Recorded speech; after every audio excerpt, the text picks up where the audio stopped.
আচ্ছা, আজকে আমরা মূলত যেটাতে শুরু করব সেটা হচ্ছে অনুপাত নির্ণয়। এখন তোমাদের এই গত কয়েকদিন ধরে অনুপাত নিয়ে অনেক কাজ করতেছি। বেসিক্যালি গত দিনের কথাগুলো তো মোটামুটি মনে আছে যে আমরা ধরো পি একটা বিন্দু ছিল, কিউ একটা বিন্দু ছিল।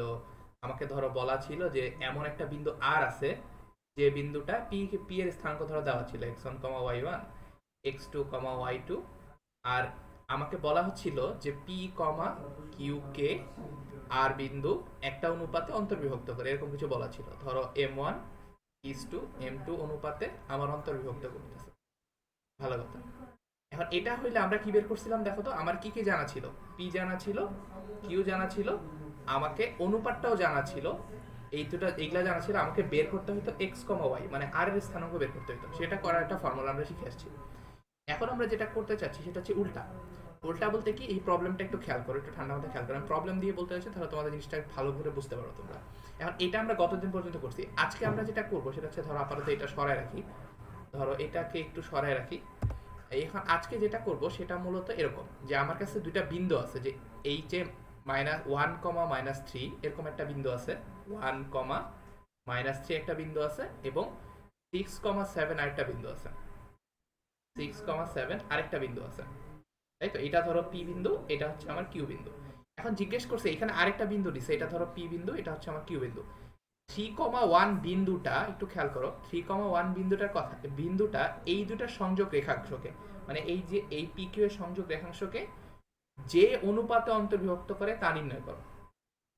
মানে আমি বলতে যাচ্ছি, এখানে যেমন আগে কি ছিল, আগে তোমার পি জানা ছিল, কিউ জানা ছিল, আর অনুপাতটা জানা ছিল। তোমার অনুপাতটা জানা ছিল, অনুপাতটা তুমি জানতা, কিন্তু এইখানে তোমার উল্টা।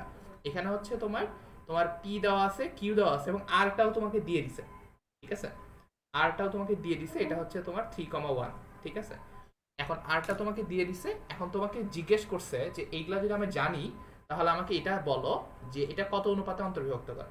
মানে অনুপাতটা চাইছে, এখানে হচ্ছে উল্টা। এক্স্যাক্টলি আগের প্রবলেমের উল্টা। এখানে তোমার পি দেওয়া আছে, কিউ দেওয়া আছে, আরও দেওয়া আছে, তোমাকে জাস্ট অনুপাতটা চাইছে। প্রশ্ন করছো, আমরা এখন এই টাইপের প্রবলেম নিয়ে কাজ করব। আমি অনুপাত নির্ণয় বলতে আসলে এই জিনিসটাকে বোঝাচ্ছি, যে আমার যদি জিনিসপাতি দেওয়া থাকে তাহলে এখান থেকে অনুপাতটা বের করতে হবে। মানে আমার পি দেওয়া থাকবে, কিউ দেওয়া থাকবে, আর দেওয়া থাকবে, আমাকে অনুপাতটা বের করতে হবে। প্রশ্নটা কি ক্লিয়ার সবার কাছে? এখন বলো তো, এটা করার সবচেয়ে সোজা বুদ্ধি কি অনুপাতটা বের করার?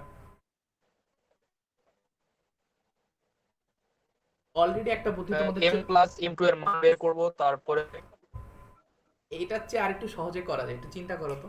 তোমাদের বলছিলাম মনে আছে যে একটা পি, এখানে অ্যাকচুয়ালি কি করা লাগতেছে, আমার জানা লাগতেছে পি কিউ কে আর বিন্দু, ওয়ালাইকুম আসসালাম, আর বিন্দু কোন অনুপাতে অন্তর্বিভক্ত করে এটা জানতে চাইছিলাম, কোন ভাইয়া, হ্যাঁ, পি পি আর কি জানি P Q divided by R Q এরকম কিছু দিয়ে বের করবো। এক্স্যাক্টলি, ওটা ওইটা সবচেয়ে সোজা বুদ্ধি। তা খেয়াল করে দেখো, আমি আমাদের মনে আছে অনুপাতটার কথা মনে আছে, আমি বলছিলাম পি থেকে শুরু করে আরে যাবা, তাহলে পি থেকে জি শুরু করে আরে ভাইয়া, যাবা, মনে আছে। কিউ থেকে হ্যাঁ শুরু করে হ্যাঁ। আরে যাবা, তাহলে কিউ থেকে আর। তাহলে এই অনুপাতটা বের করবা। তাহলে আমাকে বলো, পি থেকে আর এর দূরত্ব বের করতে পারবা না? পি আর, এই পি আর বের করে জি ফেলো, ভাইয়া। আর কিউ আর বের করে ফেলো, তাহলে হয়ে যাবে। তাহলে এখান থেকে তুমি পি থেকে আর এর দূরত্ব পি আর বের করে ফেলো, এটা একটা মান আসবে। আর পি থেকে কিউ এর দূরত্ব এটা বের করে ফেলো, তারপরে যেটা বসায় দিলে আসলে তুমি অনুপাতটা পেয়ে যাবে। এটা কি ক্লিয়ার সবার কাছে? এটা সবচেয়ে সোজা বুদ্ধি। এটা কি ক্লিয়ার সবার কাছে? জি ভাইয়া। আচ্ছা, এইভাবে করলে হবে, আমি না করতেছি না, এভাবে করলে হবে। সমস্যা একটাই, সেটা হচ্ছে এখানে ঝামেলা যেটা বাঁধবে তোমাদের, এক নাম্বার সমস্যা হচ্ছে যে এইখানে আমি যদি এরকম হইতো যে ধরো এই আর বিন্দুটা যদি পিকে এই যে এই রেখার উপরে না থেকে এখানে থাকতো, তাহলে কি হইতো? ধরো এখানে আছে, তাহলে কি হতো? তাহলে এখানে একটা ত্রিভুজ গঠিত হইতো না? তখন কি আসলে অন্তর্বিভক্ত ও বহির্বিভক্ত করার কোনো ব্যাপার থাকতো? তখন তো আসলে তোমার উত্তরটা বাইর করতে পারতা না তুমি, কারণ এটা তুমি বিভক্ত করবেই না। এইটা একটু ভালো করে বোঝো, এটা একটু ইম্পর্টেন্ট। মানে আমার যদি ধরো পি কমা কিউ রেখার উপরে যদি এই জিনিস আর নাই থাকে, তাহলে তো আসলে পি কিউ কে খণ্ড করার প্রশ্নই আসে না। তাহলে তোমার উত্তর হবে সম্ভব না, মানে উত্তর না, কোনোটাই না। এটা আসলে তোমাদের এই মুহূর্তে দিবে না, মানে তোমাদের এই মুহূর্তে পরীক্ষায় দিবে না, কিন্তু মানে অ্যাডমিশনে এরকম চূড়ান্ত মানে এরকম একটু বুদ্ধি করে একটু মানে ঘুরাই দিতে পারে, যে এমন একটা এমন ভাবে বলে দিল যে ধরো, এমন ভাবে দিল যে না এই যে পি কিউ এর উপরে আর নাই, তখন তোমার উত্তর হবে কোনোটাই নয়, মানে এখানে উত্তর তুমি খণ্ড বের করতে পারবে না। ঠিক আছে, তো এটাকে অন্তর্বিভক্ত বলে না এটা, যদি পিকিউ এর উপর অবস্থিত না হয়। হ্যাঁ অবস্থিত না হইতে যে অন্তর্ভুক্ত বলা যাবে না, এই জন্য তুমি বলতে পারবে না যে অনুপাতটা নাই। এইভাবে তোমাকে বলতে হবে যে অনুপাতটা নাই। কিন্তু প্রবলেম হচ্ছে তুমি যদি এইভাবে করো যে P R by Q R, তাহলে খেয়াল করে দেখো তো পি থেকে আর এই দূরত্বটা তখনও থাকবে না। দূরত্ব যদি বের করো তাহলে একটা অনুপাত পাবা না তুমি, কিন্তু ওইটাকে আসলে রাইট অনুপাত হবে। আমি কথাটা বোঝাতে পারছি? জি ভাইয়া বুঝছি। তার মানে ব্যাপারটা চিন্তা করো, ধরো তোমার পি আর কিউ দুটো বিন্দু আছে, যদি এই পি কিউ এর উপরেই আর থাকতো তাহলে তো সমস্যা নাই, তাহলে পি আর যে দৈর্ঘ্যটা পাইতা আর কিউ আর যে দৈর্ঘ্যটা পাইতা সেটা যদি ভাগ করে দাও P R by Q R, তাহলে তুমি আসলে অনুপাতটা পাই যাবা, যে m1:m2 যেটা ছিল এটা পাই যাবা। ঠিক আছে, এখন সমস্যা যেটা হবে সেটা হচ্ছে যদি তোমার ওরা একটু ট্রিক করে এমন প্রশ্ন দেয় যেখানে আসলে ইচ্ছা করি আর বিন্দুটা এর উপর নাই, তখন তোমাকে যেটা করতে হবে যে তোমাকে বলতে হবে যে এখানে অনুপাত বের করা সম্ভব না। কিন্তু তুমি যদি এই দূরত্ব দিয়ে করো তাহলে কিন্তু তুমি একটা অনুপাতের মান পাবা, কিন্তু ওই অনুপাতের মানটা আসলে কারেক্ট হবে না, কারণ এটা তো অন্তর্ভুক্ত করেই নাই, এটা তোমার উত্তর হবে না। এটা কি বুঝছো? আচ্ছা, ভাইয়া এইটা চেক করার দুইটা উপায় আছে, যে আমি আসলে ফার্স্টে চেক করে নিতে হয় যে আসলে এই যে এটা মানে তুমি যদি এটা কারেক্টলি আনসার করতে চাও তাহলে একটা কাজ করে নিতে পারো, তুমি ফার্স্টে চেক করে নাও যে পি কিউ আর আর একই রেখার উপর আছে কিনা। যদি থাকে তখন এই যে P R by Q R দিয়ে করতে পারো, আর না থাকলে তো নাই। ঠিক আছে, আর না থাকলে তুমি বলে দেবা যে এটা উত্তর বের করা সম্ভব না, কিন্তু ওইটা করা একটা এক্সট্রা স্টেপ। কাজেই এটা না করে আরেকটা বুদ্ধি খাটানো যায়। এই কথাটা কি বুঝছো? তুমি এই যে P R by Q R দিয়ে তো বের করতে পারবাই অনুপাত, কিন্তু আরেকটা কাজ করলে এই জিনিসটা আমি আসলে খুব সুন্দর করে বের করতে পারি। কিভাবে? একটু খেয়াল করো, আমরা প্রথম দিন থেকে যে জিনিসগুলো পড়তেছিলাম সেখানে কি ছিল, যে আমরা অনুপাতের যে ফর্মুলাগুলো পড়ে আসছিলাম না, এখন এই ফর্মুলাটাকে আমি কাজে লাগাতে পারি। কিভাবে? আমি ধরে নিলাম যে আচ্ছা আমরা আমরা এতদিন কি করছিলাম, যে পি কমা কিউ কে আর বিন্দুতে একটা অনুপাতে বিভক্ত করে, সেখান থেকে একটা ইকুয়েশন পড়ছিলাম না আমরা। এখন আমরা উল্টা করে চিন্তা করতে পারি না যে আচ্ছা ঠিক আছে আমি ধরে নিলাম যে এই যে পি কিউ কে আর বিন্দু, মানে আমি পি কিউ কে আর বিন্দু m1:m2 অনুপাতে অন্তর্ভুক্ত করে, তারপরে m1 আর m2 এর মান বের করলে কাজ শেষ না? আমি কথাটা বুঝতে পারছি? জি ভাইয়া। এখন আমি এভাবে জি করলে ভাইয়া, সুবিধাটা বুঝছি। কি? এভাবে করলে একটা সুবিধা আছে, সুবিধাটা তুমি একটু পরে বুঝবা, এই মুহূর্তে বুঝবা না, একটু পরে বুঝবা, আমি একটু পরে বলতেছি। বা একটা জিনিস খেয়াল করো, তাহলে আমি আগের প্রবলেমের মধ্যে চিন্তা করতে পারি না যাচ্ছে। ঠিক আছে, আমার পি জানা আছে, কিউ জানা আছে, তাহলে আমি আর বিন্দুও জানি, পি জানি, কিউ জানি, আর বিন্দু জানি, তাহলে অনুপাতটা হবে m1:m2, এটা আমি ধরে নিব, এটা ধরে নিব। তারপরে m1 আর m2 মান বের করলে কাজ শেষ, কারণ আমি তো এই পি কিউ কে আর বিন্দু m1:m2 অনুপাতে বিভক্ত করলে কি হবে সেটা তো জানি। এটা কি বুঝছো? আরেকবার বলেন ভাইয়া। আচ্ছা, তাহলে আমি তোমাদের এই প্রবলেমটা মানে এক্স্যাক্টলি করে দেখাই। ধরো তোমাকে বললাম যে এই প্রবলেমটা তোমাকে করতে দিল, তুমি কি করবা? যে একটা ওয়েতে তো করতে পারো যে P R by Q R দিয়ে করতে পারো, বাট আমি ওটা দিয়ে করতে চাচ্ছি না। ওটা দিয়ে করতে গেলে তোমাকে আবার টেস্ট করে নিতে হবে আলাদা করে যে এটা সমানক হয় কি হয় না। এখন আমি যে পদ্ধতি এই মুহূর্তে দেখাবো সেটা করতে গেলে তোমার আসলে টেস্ট করার প্রয়োজন নাই, একা একা বের হয়ে যাবে যে আসলে মানটা ঠিক আছে কি ভুল আছে। ঠিক আছে, এখন তুমি চিন্তা করো যে ধরো তোমাকে বলা আছে যে তোমার এই যে দুইটা বিন্দুর কথা চিন্তা করো, যে কি বলে 1, -3, আর এখানে কিউ কে ধরলাম হচ্ছে তোমার 6, 7, আর আর বিন্দু দেওয়া আছে তোমার 3, 1। এখন আমি তোমাকে ধরে নিব যে আমাকে কি বের করতে বলছে, অনুপাতটা নির্ণয় করতে বলছে না? তাহলে আমি ধরে নিব যে আচ্ছা তুমি ধরে নাও, ধরি পি কমা কিউ কে আর বিন্দু m1:m2 অনুপাতে বিভক্ত করে, তাই না? আচ্ছা, m1:m2 অনুপাতে অন্তর্বিভক্ত করে, আচ্ছা অন্তর্বিভক্ত, বিভক্ত না অন্তর্বিভক্ত করে, এটা ধরে নিলাম, ধরে নিতে তো সমস্যা নেই।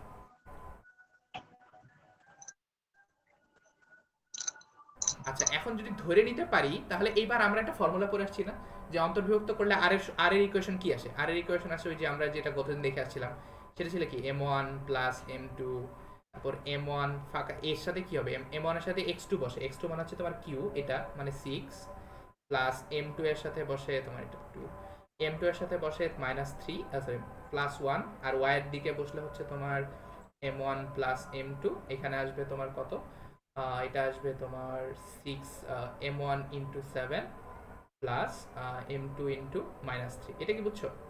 এখন আমি গত দিনের ফর্মুলা থেকে এইটা বলতে পারি, কিন্তু আমি m1 আর m2 তো জানি না, এটা আমি ধরে নিছি। এটা কি বুঝছো? এখন এই জি মানটা ভাইয়া। এখন এই মানটা কিভাবে বের করবা? খুব সোজা। কেন সোজা? কারণ তোমার তো আর এর ভ্যালু দেওয়া আছে অলরেডি। আর এর মান দেওয়া আছে। আর এর মান দেওয়া আছে, তাহলে এই যে লেফট সাইডে আর এর মান তো আমি জানি, তাহলে তার মানে এই যে বড় মানটা, এই জিনিসটা আমি একটু ভাঙাই লিখতে পারি, 6m1 + m2 divided by m1 + m2 কমা এটা আসবে তোমার 7m1 - 3m2 divided by m1 + m2 equals to হচ্ছে, আমি আর এর মান যেহেতু আমাকে দেওয়া আছে তার মানে এটা আর এর মান হচ্ছে 3, 1। তাহলে এখান থেকে আমি দুইটা ইকুয়েশন বের করতে পারবো না? দেখো তো, এটাকে এখান থেকে তুমি আসলে বের করতে পারবা যে এইটা সমান, প্রথমটা সমান 3, পরেরটা সমান 1, সেখান থেকে মানটা বের হয়ে যাবে না? আমার কথা বুঝছো? জি ভাইয়া বুঝছি। আচ্ছা, এভাবে করলে হবে, আমি না করতেছি না, বাট একটা জিনিস খেয়াল করো, এটা দেখানোর একটা কারণ আছে। একটা জিনিস খেয়াল করে দেখো তো, আমার এখানে উদ্দেশ্যটা কি? m1:m2 অনুপাতটা বের করা না? কিন্তু খেয়াল করে দেখো, এখানে তোমার দুইটা ভ্যারিয়েবল নিয়ে কাজ করা খুব পেইনফুল না? আমি ব্যাপারটা একটু বোঝাই ক্লিয়ার করে। ধরো তোমাকে বললাম অনুপাতের মান আসলো 3:2, তাই তো? তাহলে এখন এখানে দেখো m1 আর m2 অনুপাত তোমাকে বের করতে হবে। এটা তুমি নর্মালি বের করতে পারো, সমস্যা নাই, একটু করতে পারো, তুমি চাইলে এইভাবে করতে পারো। আচ্ছা ঠিক আছে, প্রথম অংশটা হচ্ছে তোমার 6m1 plus m2 divided by m1 plus m2 equal to হচ্ছে তোমার 3। এখান থেকে তুমি আসলে m1:m2 এর ভ্যালু বের করতে পারো, সমস্যা নাই। কিন্তু তার চেয়ে একটা সোজা বুদ্ধি করা যায়। কিভাবে? একটা জিনিস খেয়াল করো, যে আমি এখানে আমার যেহেতু অলরেডি তোমার অনুপাত বের করতে গেলে আমার কি লাগে আসলে, এই 3:2 কে আমি আসলে এইভাবে লিখতে পারি না? দেখো তো 3/2:1, এটা কি লেখা যায়? দুই পাশে এটাকে আসলে 2 দিয়ে ভাগ করছে। জি দেখা যায়। আচ্ছা, এটা যদি লেখা যায় তাহলে আমি একটা কাজ করতে পারি না? দেখো তো, এই যে m1:m2, এইখানে তোমার দুইটার মান বের করতে হবে, m1 এর মান বের করতে হবে, m2 এর মান বের করতে হবে। তার চেয়ে আমি এটা করতে পারি না? দেখো তো, এটাকে আমি এভাবে চিন্তা করতে পারি না, m1/m2:1। মানে আমি এটা কেন করতেছি একটু পরে বোঝাই তোমাকে। তাহলে আমি আসলে এখানে দেখো তোমার ভ্যারিয়েবল কয়টা? দুইটা ভ্যারিয়েবল না? m1 একটা ভ্যারিয়েবল, m2 একটা ভ্যারিয়েবল। তাহলে আমি চাচ্ছি ভ্যারিয়েবল কমাইতে, কারণ এখানে তো অনেকগুলো রাশি চলে আসছে না, এই 6m1 m2 অনেক কিছু চলে আসছে, গ্যাঞ্জামটা বাইরে গেছে। এই জন্য আমি যেটা করতে চাচ্ছি, যে আমি অনুপাতটাকে m1:m2 না ধরে আমি অনুপাতটাকে সিম্পলি ধরতে পারি যে k:1। আমি ব্যাপারটা আবার বুঝাই, আমি অনুপাতটা ধরতে পারি k:1। কেন ধরতে পারি? কারণ আমার m1:m2, ধরো তোমাকে বললাম যে তোমার k:1 ধরে k এর মান আসছে 3/2, তাহলে তোমার অনুপাতটা কত হবে? 3/2:1 হবে না? আর 3/2:1 কে আমি 2 দিয়ে গুণ করলে 3:2 পেয়ে যেতে পারি। তার মানে আমার আসলে দুইটা চলক ধরার দরকার নাই। দুইটা চলক ধরলে আমার ক্যালকুলেশনগুলো একটু কঠিন হবে। এই জন্য আমি এত কমপ্লেক্স ক্যালকুলেশনে না যায়, আমি অনুপাতটাকে m1:m2 না ধরে সিম্পলি k:1 ধরে নিব, তাহলে আমার হিসাব করতে সুবিধা হবে। আমার কথাটা কি বুঝতে পারছি? জি ভাইয়া। আচ্ছা, এটা হলে কি সুবিধাটা হবে একটু একটু মানে পরের ইয়েতে আমি দেখাই। তার মানে এখন আমি আগের ম্যাথটা আবার করব। জাস্ট এখানে আগের মতো তোমাদের বলতেছি যে আমার যেহেতু দুইটা ভেরিয়েবল নিয়ে কাজ করার সমস্যা, এই জন্য আমি আগের মতো এইভাবে লিখবো যে p হচ্ছে তোমার 1, এখানে q হচ্ছে তোমার 6, 7, আর এখানে r টা ধরো মাঝখানে কিছু একটা আছে, আই ডোন্ট নো, এই সরি আজ আমি জানি, আই ডোন্ট নো না, আর হচ্ছে 3, 1। তাহলে আমি এখানে ধরে নিব যে ধরি p, q কে আর বিন্দু। আমি আগের বারে ধরছিলাম m1:m2 অনুপাতে, কিন্তু আমার ভ্যারিয়েবল যেটা দুইটা হয়ে গেছিল, এখানে দেখো মানে ইকুয়েশনগুলো অনেক কিছু কমপ্লেক্স হয়ে গেছিল। এই জন্য দুইটা ভ্যারিয়েবল না ধরে আমি ধরে নেব আচ্ছা বিন্দুটা k:1 অনুপাতে বিভক্ত করে। এখন তাহলে সুবিধা কি হবে? এখন দেখো আমার এখানে ভ্যারিয়েবলটা খালি k না, আমার k এর মান বের করলে বাকি কাজ শেষ। এটা কি বুঝছো? জি ভাইয়া। এখন এখন একটা জিনিস মনে রাখবা, তোমাদের যদি এটা বলা থাকে যে অনুপাত বের করো, এই যে আমি এই জন্য তোমাদের আজকে টাইটেলের নাম হচ্ছে অনুপাত নির্ণয়। তার মানে তোমার যদি অনুপাত বের করতে বলে, সিম্পলি তুমি ধরে নিবা যে k:1, এটা ধরে নিবা, ঠিক আছে? আর কারণ আমি যদি m1:m2 ধরি, তাহলে আমার এখানে চলক কয়টা? দুইটা। দেখবা তোমার হিসাব অনেক কমপ্লেক্স হয়ে যাবে। তার চেয়ে তুমি যদি k:1 ধরে নাও, তাহলে তোমার হিসাবটা একটু সহজ হবে, তুলনামূলক সহজ হবে। এটা কি বুঝছো? তাহলে আমি এখানে এবার বাকি কাজটা করতে পারি না? দেখো তো, তাহলে আমি বলতে পারি তাহলে আর বিন্দুর স্থানাঙ্ক কত। আমি যেহেতু k:1 ধরে নিচ্ছি, তাহলে আমার নিচে কত আসবে? k:1 হচ্ছে k+1, এখানে k এর সাথে হিসাব আসবে কত? এখানে এটা করো, এটা আসবে 6, এটা আসবে প্লাস 1 এর সাথে আসবে তোমার 1, তারপর হচ্ছে এখানে আসবে তোমার কত, কি বলে, এটা আসবে তোমার k+1, এখানে হচ্ছে তোমার k এর সাথে আসবে ওদিকে y2 মানে হচ্ছে 7, আর প্লাস 1 এর সাথে আসবে -3। এটা কি বুঝছো? আমি জাস্ট k:1 ধরে নিছি, এখানে m1:m2 এর জায়গায় এই যে m1:m2 দুইটা ইকুয়েশন না লিখে আমি এখানে এই m2 এর জায়গায় 1 বসাই দিছি, যাতে করে আমার আসলে ক্যালকুলেশনটা কমে যায়। এটা কি বুঝছো সবাই? এবার এটা একটু বের করো তো কি আসে। এটা বের করলে আসছে তোমার 6k+1 ডিভাইডেড বাই k+1 কমা এটা আসবে তোমার 7k, সরি এটা আসবে -3 ডিভাইডেড বাই k+1, ঠিক আছে? এখন এটার ভ্যালু তো অলরেডি জানি, লেফট সাইডে তো r, তাহলে r এর বদলে কি লেখা যায়? r এর বদলে লেখা যায় 3,1।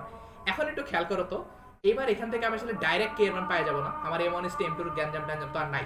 তাহলে এই যে এখানে আমি বলেছি যে এই জিনিসটা থেকে ডাইরেক্ট বের করা যায় k এর মান। তার মানে এখান থেকে আমি প্রথমটা যদি নেই, তাহলে আমরা বলতে পারি যে 6k+1 ডিভাইডেড বাই k+1, এটা সমান বলতে পারি 3। এটা থেকে দেখো তো ডাইরেক্ট কে এর মান পাওয়া যাচ্ছে না। 6k প্লাস 1 ইকুয়ালস টু আসবে 3k প্লাস 3, এখান থেকে লেফট সাইডে নিয়ে আসো, তাহলে এটা আসবে তোমার 3k ইকুয়াল টু 2। তাহলে কে এর মান কত আসতেছে দেখো তো, সরি কে এর মান আসতেছে তাহলে কত, 2/3 আসতেছে না? এটা কি বুঝছো? জি ভাই জি আনসার এখন ভাইয়া। কে এর মান যদি 2/3 আসে তাহলে তোমার আমি কি ধরে নিছিলাম, k:1 অনুপাতে অন্তর্ভুক্ত করে। তারপর লাস্টে লিখবা সুতরাং k:1 মানে কি, k:1 মানে হচ্ছে তোমার 2/3:1 এই অনুপাতে অন্তর্ভুক্ত করছে। তাহলে এটাকে একটু সুন্দর করে 3 দিয়ে গুণ করে দিলে 2,3 রাখা যায় না? এটা কি বুঝছো? এটাই হচ্ছে তোমার জি। আনসার। এই যে তোমার এখানে আনসার মিলছে, ঠিক আছে। এখন ওয়াও। এখন ইন্টারেস্টিং ব্যাপারটা এখনো শেষ হয়নি। তোমাদের একটা কথা বলছিলাম যে আমি যে তোমাদের দূরত্ব দিয়ে বের করলে তো একবারে হয়ে যেত, তাহলে আমি হুদাই কেন এটা নিয়ে গেলাম। তোমাদের বলছিলাম এটা করতে গেলে তোমার এটা চেক করে নিতে হয় যে এই বিন্দুটা সমরেখা আছে কিনা, তাছাড়া তুমি তো দূরত্ব এমনিও বের করতে পারবে। এখন এখানে ট্রিকটা হচ্ছে, তোমরা একটা প্রশ্ন করতে পারতা আমাকে যে ভাই আমি প্রথম অংশটা নিয়ে কে এর মান বের করলাম, সেকেন্ড অংশটা নিয়ে কে এর মান বের করলাম না কেন, কি দোষ করছে সেকেন্ড অংশটা? ভাইয়া করতেই গেছিলাম। হ্যাঁ, তাহলে একটা চিন্তা করো। এখন মজার ব্যাপার হচ্ছে এখানে কে এর ভ্যালু তো আলাদা না, তার মানে সেকেন্ড অংশটা নিয়ে যদি কে এর ভ্যালু বের করো, কে এর ভ্যালু সেম আসা উচিত। করো তো, দেখো কত আসে, দেখো তো 3k - 2 ডিভাইড বাই k + 1, এটা করে দেখো তো কে এর মান কত আসে। এটা ইকুয়ালস টু কত হওয়া উচিত, 1। এখান থেকে বের করো, দেখো তো কত আসে। 7k - 3 ইকুয়াল টু k + 1, এখান থেকে করলে এটা আসবে তোমার 6k ইকুয়াল টু 4। তাহলে এখান থেকে দেখো তো কে এর মান কত আসতেছে, 2 দিয়ে ভাগ যায়। 4/6। তার মানে এখান থেকে তুমি সুতরাং বলতে পারো কে এর মান হচ্ছে 2/3। দেখো তো সেম আসছে না, জি। একই আসছে না? এখন একটা মজার জি ব্যাপার, ভাইয়া। এখন একটা মজার ব্যাপার, তোমরা একটু খেয়াল করে দেখো যে যদি আর এর মানটা এর উপরে না থাকে তাহলে একটু মজার করে খেয়াল করে দেখবা যে এই দুটা মান সেম আসবে না। মানে তুমি এক্স উপাংশ নিয়ে যে মানটা পাইছো কে এর মান, ওয়াই কে ইকুয়েট করলে দেখবা কে এর মানটা সেম আসবে না, আসার কথা না। ঠিক আছে? তো তোমাদের জন্য একটা কাজ থাকলো বাড়িতে, এটা একটু ট্রাই করে দেখবা যে তোমরা নিজেরা এমন 3টা বিন্দু নিবা যাতে করে একই প্লেনের উপর না থাকে, মানে একই সরলরেখায় না থাকে। তারপরে এই জিনিসটা হিসাব করে দেখবা যে এইখানে থেকে এক্স এর থেকে মান বের করলে কত আসে, মানে যে পি কিউ আর আর এমন ভাবে নিবা যাতে করে এটার কোনো আনসার না থাকে। তারপর হিসাব করে দেখবা যে এই দুটা কে এর মান সেম আসবে না। ঠিক আছে? এটা কি বুঝছো? মানে তোমাদের যদি কখনো সন্দেহ হয় যে এটা মান ঠিক না ভুল, তাহলে এই দুই সাইড দিয়েই করে দেখবা। লেফট সাইড থেকেও কে এর মান বের করবা, মানে এই এক্সটাকেও সমান করে কে এর মান বের করবা, ওয়াইটাকেও সমান করে কে এর মান বের করবা। যদি দুটো সমান আসে তাহলে বলবা, তাহলে বুঝবা যে আচ্ছা তাহলে এইটা আসলে সমরেখা হইছে। আর যদি সমান না আসে তাহলে তুমি বুঝে যাবা যে এটা আসলে একই বিন্দুতে, মানে এটা আসলে এই একই রেখার উপর নাই, তার মানে আসলে এই জিনিসটা ঠিক হবে না। এটা কি ক্লিয়ার সবার কাছে? তার মানে আমার এই যে এক্সট্রা চেক করার দরকার ছিল দূরত্ব বের করার আগে যে এরা একই সরলরেখা অবস্থিত কিনা, এই চেকটা আর করা লাগবে না। আমি খালি এইভাবে করে আগাবো, এভাবে আগায় যদি দুইটাই সমান আসে তাহলে বলতে পারবো যে এটা মানে এই অনুপাতে আসলে ছেদ করছে, আর যদি না হয় তাহলে আনসার হবে আমার এখানে ছেদ করে নাই, উত্তর বের করা সম্ভব না। এটা কি ক্লিয়ার সবার কাছে? জি ভাইয়া। জি ভাইয়া। আচ্ছা, তাহলে আমি আবার বলি, তোমাদের যদি আমাদের অনুপাত বের করতে বলে, অনুপাত নির্ণয় করতে হয়, তাহলে তুমি ধরে নিবা যে আমি ধরে নিব k:1 অনুপাতে অন্তর্বিভক্ত করে বা বহির্বিভক্ত করে, যেটা চাইছে সেটা ধরে নিবা। এখন আমি আবার বলতেছি k:1 কেন ধরে নিলাম, যাতে করে এই যে m1:m2 এখানে তোমার আসলে ভ্যারিয়েবল দুইটা, এবং দুইটা ভ্যারিয়েবল নিয়ে কাজ করা খুব পেইনফুল, মানে তোমার ক্যালকুলেশন জটিল হবে। ক্যালকুলেশনটা সহজ করার জন্য তুমি k:1 ধরে নিবা। তারপরে কে এর মান বের করবা, যেমন এখানে করলাম আমি। এখানে কে এর মান বের করবা, দেখা যাবে কে এর মান এরকম ভগ্নাংশ যদি আসে তাহলে তুমি k:1 থেকে দেখবে এই জিনিসটা একটু সুন্দর করে সাজিয়ে লিখতে পারো পরবর্তীতে। এটা কি ক্লিয়ার সবার কাছে? আচ্ছা ভাই, একটা প্রশ্ন আছে। হ্যাঁ বলো। যে ভাই মেসেঞ্জারে আপনি একটু দেখতে পারবেন ওই যে আপনাদের ওই যে গ্রুপে ওখানে একটা ছবি পাঠাইছে, ওরকম ভাবে করলে কি হবে? আহ, এটা দেখেন তো আমি একটু। একটু দেখতে হবে আমাকে, আমার কাছে ফোন নাই এই মুহূর্তে, আমি তোমাকে পরে জানাই। আচ্ছা ঠিক আছে। আচ্ছা ঠিক আছে। আচ্ছা, এটা এটা বুঝো, এটা বললে আশা করি সমস্যা নাই। তো আমি আবার বলতেছি, তুমি কি ওই যে m1:m2 দুইটা ধরে করছো? জি ভাই। ওইটা ধরে করা যায়, তুমি চিন্তা করে দেখো। তো এখান থেকে শুধু m1 বা m2 এর মান বের করলেই হ্যাঁ, হবে। এখান থেকে তুমি m1 বা m2 এর মান বের করতে পারো, সমস্যা নাই। দেখো এই যে এটা সমান যদি করো তাহলে এখান থেকে m1 বা m2 এর মান বের করা যায়, এটা অসম্ভব না, তুমি ইজিলি বের করতে পারবে। ঠিক আছে? m1 বা m2 ইকুয়ালস টু আসবে তোমার দেখো 3m1 প্লাস m2। তারপর এখান থেকে দুই পাশে কাটাকাটি করলে দেখবে যে এখানে চলে আসবে তোমার কি বলে, এটা আসবে তোমার 3m1, এটা এদিকে আসবে তোমার 2m2, তাই না? মনে হয় নাকি না, 3m1/1m2 নাকি? আচ্ছা, এখানে 3 দিয়ে গুণ করছি, স্যার এটা 3, তাহলে এটা 2m2। তাহলে এখান থেকে তুমি বের করতে পারো যে m1/m2 = 2/3, এটাও হবে, সমস্যা নেই। তোমাদের যদি এটা জি করে ভাই, এভাবেই কমফোর্টেবল করছি। লাগে তাহলে করতে পারো, ঠিক আছে? আমি না করতেছি না, বাট আমার কাছে এটা বেটার লাগে, এটা একটু স্লিক লাগে, যে আমার যেহেতু ক্যালকুলেশন কমানোর প্রয়োজন, এই কারণে একটা ভেরিয়েবল বের করা বেশি ইজি। তোমার যদি মনে হয় যে আমি এভাবে করে এভাবে করতে পারবো, তাহলে করতে পারো, যে এখান থেকে এভাবে করা যায়, কিন্তু ইচ্ছা, ঠিক আছে? এটা ক্লিয়ার সবার কাছে? বাকিরা কি বুঝছো ওরা কি জি বলছে? ভাইয়া। তুমি চাইলে যে হ্যাঁ, এমন জি স্টেপ ভাইয়া, ধরে করতে বুঝছি। পারতা, কিন্তু আমার কাছে মনে হয়, আমার ব্যক্তিগতভাবে মনে হয় যে এটা আসলে সোজা, একটা ভেরিয়েবল নিয়ে কাজ করা ইজি, তোমার ভুল হওয়ার সম্ভাবনা নেই। আচ্ছা, এই কথাটা কিন্তু এখানের জন্য প্রযোজ্য। তুমি এই যে লেফট সাইড ধরে দেখবা যে এটাই আসবে, লেফট সাইড ধরে দেখবা যে m1 বাই m2 এর মান আসলে p আসবে, আর 2/3 আসবে। যদি না আসে তাহলে বুঝবা যে আসলে এটাই হয় না, মানে ছেদ করে না, মানে একই বিন্দুতে থাকে না, আর উপরে বা নিচে কোথাও থাকে, ঠিক আছে? আচ্ছা ভাই, একটা প্রশ্ন আছে। হ্যাঁ বলো। ওই যে উপরে ধরছেন না, ওই যে অনুপাত, ওই যে k:1, ওইটা ওই যে ওয়ানটা কেন, মানে ওয়ান কেন ধরছেন এটা? আচ্ছা, ওয়ান কেন ধরছি তুমি একটা এটা চিন্তা করো। আমি বলতে চাচ্ছি যে একটা জিনিস খেয়াল করো, যে একটা অনুপাত m1:m2, এটাকে আমি m1/m2 আকারে লিখতে পারি, অথবা m1:m2 মানে কি m1/m2 না? এটাকে আসলে সহজ করে চিন্তা করার জন্য আমি বলতে চাচ্ছি যে এটাকে আসলে আমি সংখ্যা দিয়ে বলি তোমাকে। ধরো তোমাকে বললাম 3:5, এই অনুপাতটা যে কথা 3/5:1, এই অনুপাতটা আসলে একই কথা না? জি ভাই। এই দুইটা অনুপাত যদি একই হয়, তাহলে আমাকে একটা জিনিস চিন্তা করো, তাহলে এখানে সুবিধা হচ্ছে, দেখো এখানে এই ওয়ান জিনিসটা আমি জানি, ওয়ানটা কিন্তু আমার আননোন না। আমার যদি m1:m2 বলে, তাহলে আমার আসলে দুইটা আননোন, m1 অজানা, m2 অজানা।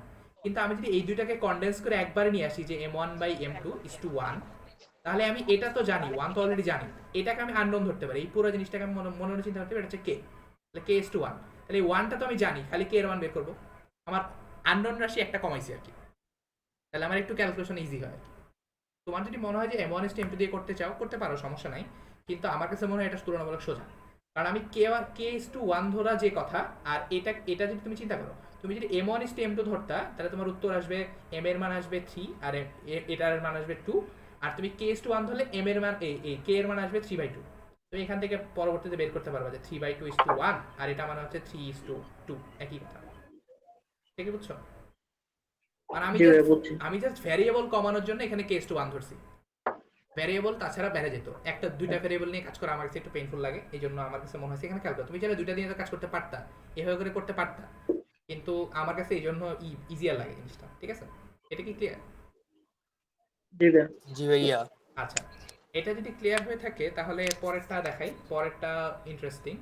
আচ্ছা, একটু খেয়াল করো, এটা মজার, এটা এই চ্যাপ্টার থেকে সবচেয়ে বেশি আসে আর কি অনুপাতের মধ্যে।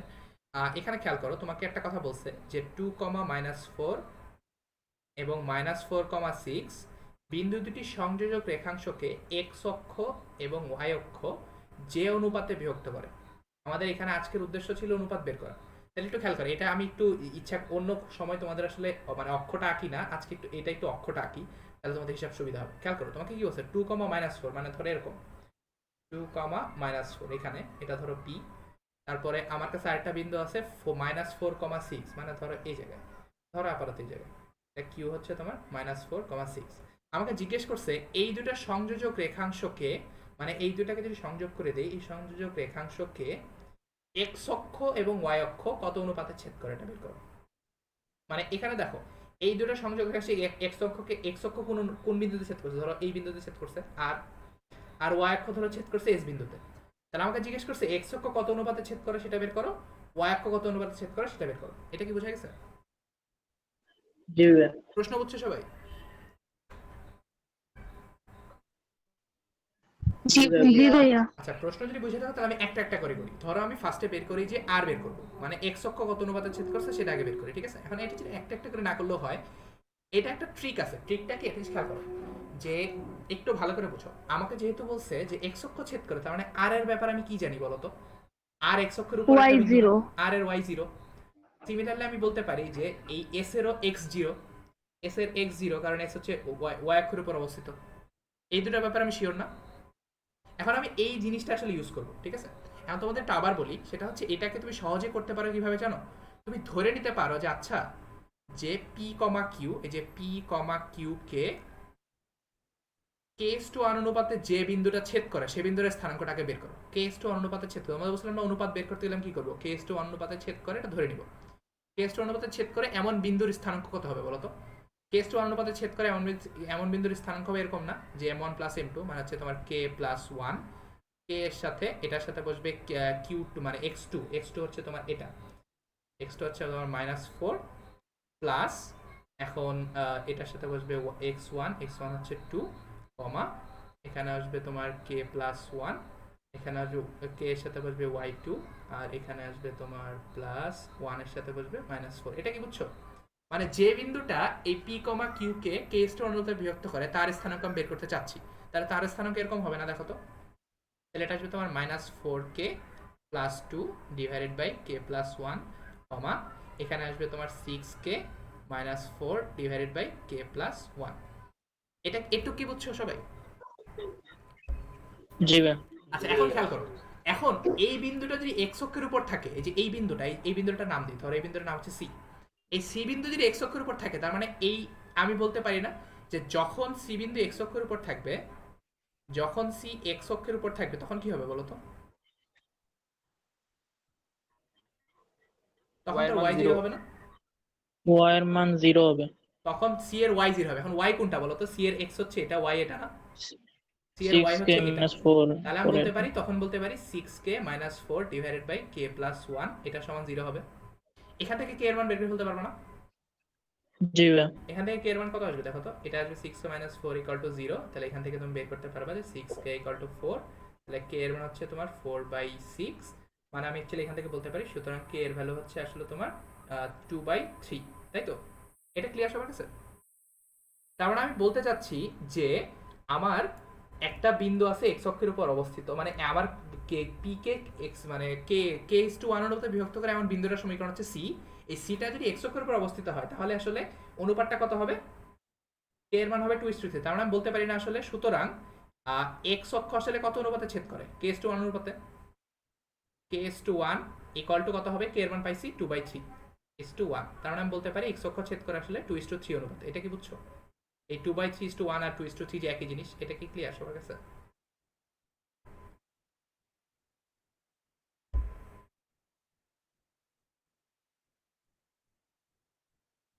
এটা কি সবাই বুঝছো আমি কি করলাম? জি ভাইয়া বুঝছি। আচ্ছা তাহলে y অক্ষরটা কেমনে বের করবা?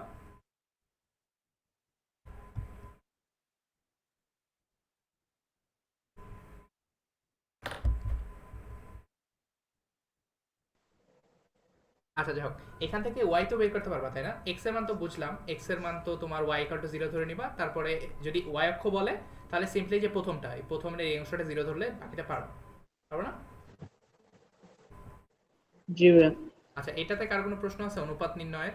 মানে আমি তোমাদের দেখলাম যে না ভাইয়া। অনেকে বলতেছো যে m1 m2 দিয়ে করা যাবে কিনা, তুমি চাইলে করতে পারো, সমস্যা নেই। তোমার যদি কমফোর্টেবল লাগে যে আমি m1 m2 ধরে করতে পারো, সমস্যা নেই। কিন্তু আমি ব্যক্তিগতভাবে ভ্যারিয়েবল কমাতে চাই, এজন্য আর কি k1 ধরে করি আর কি, এটা আমার কাছে তুলনামূলক ইজি লাগে। ঠিক আছে, এটা কার কোনো প্রশ্ন যখন আছে? যেটা মনে থাকে ওটা লিখে দিব ভাই। হ্যাঁ মানে যেটা ভাল লাগে সেটাই করবা, কিন্তু যেটা করবা অ্যাকুরেটলি করবা, এটা হচ্ছে ইম্পর্টেন্ট। মানে তোমাকে বুঝতে হবে যে কি কি অপশন আছে, সেটা যদি বুঝো তারপরে তুমি একাই বুঝে যাবে যে আসলে এই অপশনের মধ্যে কোনটা তোমার কাছে বেটার লাগে। ঠিক আছে, এখানে কার কোনো প্রবলেম আছে? মানে ওয়াই অক্ষরটা না বের ভাইয়া। করতে পারবে আশা করি। না ভাই। তাহলে আপাতত অনুপাতের চ্যাপ্টারটা মোটামুটি শেষ, আমি পরের চ্যাপ্টারের দিকে যাব। পরের চ্যাপ্টারে তোমরা অলরেডি 9 10 পড়ছো। ভাইয়া হ্যাঁ বলো। এই ম্যাথে যদি যে স্থানাঙ্ক বের করতে বলে তাহলে যে অনুপাত বের করলাম তারপর সূত্রে বলে দিলেই তো। হ্যাঁ হ্যাঁ তারপর অনুপাত, আচ্ছা স্থানাঙ্ক বের করতে বললে মজার ব্যাপার আছে। হ্যাঁ এটা ভালো একটা প্রশ্ন কথা বলছো। একটা জিনিস খেয়াল করো, তোমাকে যদি জিজ্ঞেস করে যে কি বলে x অক্ষকে কোন বিন্দুতে ছেদ করে, তাহলে বের করতে পারবা?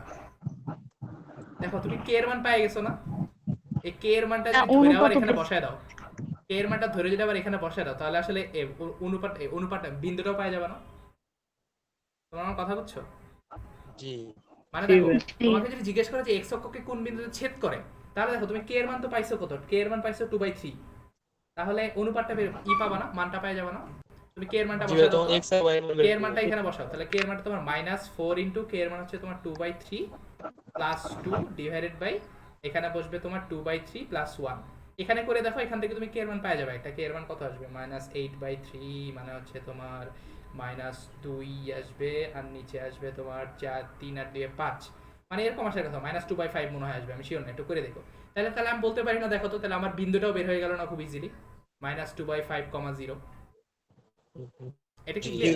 মানে কে এর মান তুমি যদি বের করতে পারো, অনুপাতটাও পাওয়া যাবা প্লাস বিন্দুটাও পাওয়া যাবে, এটা হচ্ছে সবচেয়ে বড় ইজি ব্যাপার আর কি, সবচেয়ে বড় সুবিধার ব্যাপার, ঠিক আছে? ও আচ্ছা, এখানে একটা ব্যাপার আছে, আমি এখন হঠাৎ করে মনে পড়ছে যে কেন আমি আসলে এইভাবে করতে বলি। তুমি যদি m1:m2 দিয়ে করো তাহলে বিন্দুটা বের করা একটু টাফ হয়ে যাবে। বিন্দুটা বের করতে গেলে তুমি ডাইরেক্ট এখানে যেমন আমি কে এর মান ধরে এই প্রথমটাতে বসাই দিলে বিন্দু মান পেয়ে গেছিলাম, কিন্তু তুমি ওখানে আসলে পাবা না, একটু কষ্ট হয়ে যাবে। মানে যাবে না বলি নাই, কষ্ট হবে আর কি। মানে m1:m2 থেকে তারপর আবার সূত্র বসায় দেওয়া লাগবে, তার চেয়ে এখানে তুমি কে এর মান পেয়ে গেলে এই কে এর মানটা তুমি ফার্স্টে বসাই দিলে তুমি বিন্দুটাও পাই যাবে। এটা কি ক্লিয়ার সবার কাছে? তোমাদের ইচ্ছা, সমস্যা নেই, তোমাদের যেভাবে করে কমফোর্টেবল লাগে করতে পারো, কিন্তু খেয়াল রেখো যে ড্রব্যাক আছে প্রত্যেকটা জিনিসের। এটা বোঝা গেছে? প্রশ্নটা ভালো, প্রশ্নটা খুব সুন্দর হয়েছে। যাও, এনিওয়ে আমি খেয়াল করি না এটা কখনো। যাই হোক, আর কোনো প্রশ্ন কারো?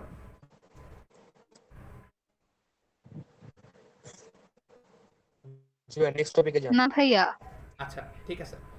এখন যেটা পড়াবো সেটা অলরেডি তোমরা জানো, তাও একটু সুন্দর করে মানে আবার একটু গুছায় পড়ানো। সেটা হচ্ছে ত্রিভুজের ক্ষেত্রফল। ত্রিভুজের ক্ষেত্রফল মানে হচ্ছে, ধরো তোমাকে একটা ত্রিভুজের তিনটা মাথা দেওয়া আছে, আমরা ভরকেন্দ্র বের করছিলাম, এখন তোমার ক্ষেত্রফল বের করতে হবে। ধরো তোমাকে বললাম যে একটা ত্রিভুজের তিনটা বিন্দু দেওয়া আছে, x1, y1, x2, y2 আর x3, y3। তাহলে এই ত্রিভুজটার ক্ষেত্রফল কত হবে এটা বের করতে পারো তোমরা? এটা মনে হয় তোমরা 9 10 পড়ে আসছো, এই জন্য বললাম যে এটা আমার কাছে খুব easy হবে। মনে আছে এটা? ওই যে হাফ ইনটু কি জানি ছিল, মনে তো নাই। আচ্ছা ঠিক আছে, আমি দেখাচ্ছি, সমস্যা নেই। ঘড়ি কাটা বিপরীত দিয়ে স্থানাঙ্কগুলো বসাই দিলাম। একটা দেখাই তোমাদের, যেটা আসলে কিভাবে আসে এটা একটু ছোট্ট করে দেখাই দেই। আমি পুরোটা করে দিব না, তোমাদের বাকিটা নিজেরাই করবা, ঠিক আছে? এখন তোমার যদি ধরো এরকম একটা প্রবলেম দিল যে আচ্ছা এই একটা ত্রিভুজের তিনটা মাথা দেওয়া আছে, ধরো এই তিনটা মাথা হচ্ছে তোমার এ বি সি, এই তিনটা মাথা দেওয়া আছে, তুমি এই ত্রিভুজটার ক্ষেত্রফল বের করো। এখন তুমি ধরো কিছুই জানো না, ধরো তুমি প্রথমবারের মতো প্রবলেমটা দেখতেছো, তাহলে তুমি প্রবলেমটা কিভাবে সলভ করবে? এখন একটা জিনিস খেয়াল করো, তোমার যদি এই জিনিসগুলা থাকতো, কি বলে, তোমার যদি এরকম থাকতো, ধরো মনে করো এই জিনিসটা এরকম অক্ষরেখা বরাবর থাকতো, তাহলে এই মানটা তোমার বের করা খুব ইজি হতো না? এই দুটা বিন্দু যদি অক্ষরেখা বরাবর থাকতো, তাহলে এইটা ভূমি, তারপর এখান থেকে উচ্চতা বের করা খুব একটা কঠিন কিছু না। কারণ ধরো এটা ধরো তোমার 3,2, আবার এটা ধরো মনে করো 0,0, আর এটা ধরো মনে করো 7,0। তাহলে এটা দেখো তো, আবার ভূমি আসতো 7 আর উচ্চতা কত আসতো বলো তো? এটা যদি 3,2, তার মানে এদিক বরাবর 3 যাও আর উপরে 2 যাও, তাহলে পাওয়া যাবে, তাহলে উচ্চতা 2 আসবে, খুব ইজি। তার মানে ব্যাপারটা হচ্ছে এরকম যে এই ত্রিভুজটা যদি এরকম মানে অক্ষরেখা বরাবর থাকতো, তাহলে ক্ষেত্রফলটা বের করা খুব ইজি হতো। এই কারণে তোমার যদি বলা হয় যে এই ফর্মুলাটা, বা ধরো তোমাকে বললে এরকম একটা প্রবলেম আমি তোমাকে দিলাম, প্রবলেমটা অ্যাটাক করবা কিভাবে, সলভ করার চেষ্টা করবে কিভাবে? তুমি চেষ্টা করবা যাতে করে এখানে আনুভূমিক এবং উলম্ব রেখাগুলো নিয়ে আসার চেষ্টা করবা, কারণ তোমাকে তো অক্ষমান দেওয়া আছে, কোঅর্ডিনেট দেওয়া আছে বা স্থানাঙ্ক দেওয়া আছে। আমি যেটা করতে পারি সেটা হচ্ছে, খেয়াল করে দেখো তো, আমি এখানে এই ওয়াই অক্ষ সমান্তরাল রেখাটা টানি, ধরো উলম্ব রেখাটা টানলাম, একটু ভালো করে খেয়াল করো। অ্যাকচুয়ালি এটা আমি দেখাচ্ছি তোমাদের ফর্মুলাটা কিভাবে আসে, ঠিক আছে? এটা না জানলেও চলবে, কিন্তু মানে ভালো লাগে দেখতে। এটা কি বুঝতে করবেন? হ্যাঁ, বুঝি না, আবার আবার আবার বলো বলো। বলতেছি এটা কি ত্রিভুজের করবেন নাকি, যে লম্ব একে বা ভূমি একে এভাবে করবেন? একটু খেয়াল করো, আমি এখান থেকে যে এই বিন্দু, এই বি বিন্দু থেকে একটা উলম্ব রেখা টানছি, এই সি বিন্দু থেকে একটা উলম্ব রেখা টানছি, এই বিন্দু থেকে একটা আনুভূমিক রেখা টানছি, এই বিন্দু থেকে আনুভূমিক রেখা টানছি। এখন দেখো তো, এই যে বাইরের যে জিনিসটা, এটা আয়তক্ষেত্র না? এই যে সবুজ রঙের চারপাশে যেটা করলাম, এটা আয়তক্ষেত্র হয়ে গেছে না? কারণ এই এই দুইটা ত্রিভুজের ক্ষেত্রফলটা বাদ সমান্তরাল, দিবেন। এই দুটো সমান্তরাল। তাহলে আমার দরকার কি, ত্রিভুজের ক্ষেত্রফল দরকার না? তাহলে এখন খেয়াল করো, আমি ধরো নাম দিলাম, ধরো এই বিন্দুটা হচ্ছে সি, এটা হচ্ছে ডি, এটা ধরো ই, আর এই বিন্দুটা ধরো আচ্ছা ধরো এটা আমার হয়ে গেছে, মানে উল্টাপাল্টা হয়ে গেছে, আমি এটা একটু ক্লিয়ার করে আঁকি। এই বিটা হচ্ছে তোমার এই জায়গায়, তাহলে আমি এটাকে নাম দিলাম ধরো সি ডি ই এফ। তাহলে এখন আমাকে বলো তো, এই বাইরে C D E F, C D E F, এটা একটা আয়ত না? এখন একটা জিনিস চিন্তা করো, এই আয়তর ক্ষেত্রফলটা আমি কি বলতে পারি দেখো তো? এই আয়তর ক্ষেত্রফল এই চারটা চতুর্ভুজ মিলে হয় না আসলে? এই একটা চতুর্ভুজ, এই যে এই চতুর্ভুজটা, এই আয়তর ক্ষেত্রফলটা আমি বলতে পারি যে তোমার এই যে এই চতুর্ভুজটা মানে হচ্ছে তোমার এ বি ই চতুর্ভুজ, তো এ বি ই ত্রিভুজ। তারপরে এই যে এই ত্রিভুজটা হচ্ছে তোমার প্লাস এ সি ডি ত্রিভুজ। তারপরে আমি এই ত্রিভুজটা হচ্ছে তোমার বি সি এফ ত্রিভুজ। আর আমার এই যে এবিসি ত্রিভুজ, এই সবগুলা মিলিয়ে আসে আমার আসলে আমার আয়তক্ষেত্রটা না? এটা কি বুঝছো? জি ভাই। এখন তাহলে আমার উদ্দেশ্যটা কি? আমার উদ্দেশ্য হচ্ছে আসলে আমি এই যে এটার মান বের করবো, এবিসির মান বের করবো। তাহলে আমি অন্যভাবে বলতে পারি যে আমার এবিসি ত্রিভুজ, এই ত্রিভুজের ক্ষেত্রফলটা হবে আসলে এই যে সিডিইএফ এই আয়তক্ষেত্র মাইনাস এই যে এই ত্রিভুজ, এই ত্রিভুজ মানে হচ্ছে তোমার এবিই ত্রিভুজ, তারপর মাইনাস এসিডি ত্রিভুজ মাইনাস বিসিএফ ত্রিভুজ। এটা কি বুঝছো সবাই? জি ভাই। এখন একটু খেয়াল করো যে এই ত্রিভুজগুলোর ক্ষেত্রফল বের করা আসলে খুব কঠিন কিছু না। কেন? ফার্স্ট অফ অল আমি এটা দেখি সিডিইএফ এই আয়তক্ষেত্রটা ক্ষেত্রফল কিভাবে বের করবো? আয়তক্ষেত্রের ক্ষেত্রফল মানে কি? দৈর্ঘ্য গুণ প্রস্থ না? তো দেখো তো এইটা আমার প্রস্থ না, এই যে জি এটা, ভাই। এটা হচ্ছে আমার আয়তক্ষেত্রের প্রস্থ। তাহলে এই বাহুটা কত বলতে পারবা? দেখো তো এটা x2 না, b এর মানে x2 না, তার মানে এই যে এই দৈর্ঘ্যটা হচ্ছে x2 আর এই দৈর্ঘ্যটা হচ্ছে x3, তার মানে এই যে এই আয়তক্ষেত্রের দৈর্ঘ্য কি বলতে পারি? x3 - x2 বলতে পারি না? এটা কি বুঝছো? তার মানে যে CF দৈর্ঘ্যটা হচ্ছে x2 - x3 - x2। সিমিলারলি দেখো তো এই সিডি দৈর্ঘ্যটাকে কি বলা যায়? সিডি এই বরাবর হচ্ছে y1 আর এইখানে নিচের মাথাটা হচ্ছে y3। তাহলে এই দৈর্ঘ্যটাকে দেখো বলা যায় যে আমার y1 - y3। তাহলে এইখান থেকে আমি আসলে তোমাদের বলে দিতে পারি যে সিডি এর ক্ষেত্রফলটা আসলে হচ্ছে এই দৈর্ঘ্য গুণ প্রস্থ। দৈর্ঘ্যটা হচ্ছে তোমার x3 - x2 গুণ, এখান থেকে আমি বলতে পারি এটাও হবে তোমার y1 - y3। সিমিলারলি খেয়াল করে দেখো এই যে ত্রিভুজগুলোর ক্ষেত্রফল আসলে এভাবে বের করা যাবে, কারণ এগুলা যেহেতু সমকোণী ত্রিভুজ। তাহলে এই যে আমি যদি বলি তোমাকে এ বি ই, এটা ক্ষেত্রফল কিভাবে বের করবে? দেখো তো এইখানে একটা ভূমি আছে, একটা লম্ব আছে। এখন এই ভূমি আর লম্ব কিভাবে বের করবা? দেখো এইটা কি? এটা x1 না? এই একটু পর্যন্ত হচ্ছে তোমার x1।